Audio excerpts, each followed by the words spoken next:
அனைவருக்கும் ஆத்ம நமஸ்காரம். இந்த ப்ரெஷர் எதனால் வருது?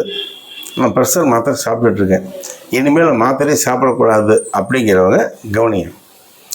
ப்ரெஷர் எதனால் வருது அப்படி என்றால், பலவிதமான எண்ணலைகள் மூளையை தாக்குவதால், மூளைக்கு செல்லக்கூடிய இரத்தங்களை சுருங்குவதால் ப்ரெஷர் வருது.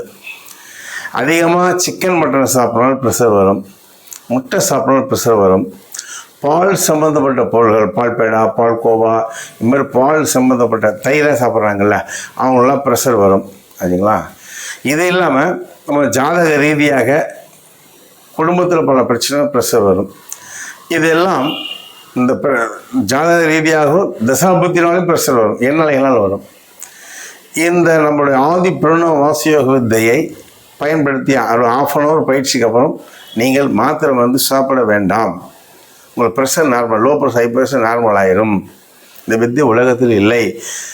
மாத்திரை 1/2 hour நீங்கள் இனிமேல் ப்ரெஷர் மாத்திரை சாப்பிட வேண்டாம். சகல சௌபாக்கியம் பெருக. மேலும் இறைசக்தி மையம் 790 463 80 79 வாட்ஸ்அப்பில் உங்கள் நம்பரை இணையுங்கள். உங்களுக்கு உண்டான விளக்கங்கள் அதில் அனுப்பப்படும். சகல சௌபாக்கியம் பெருக.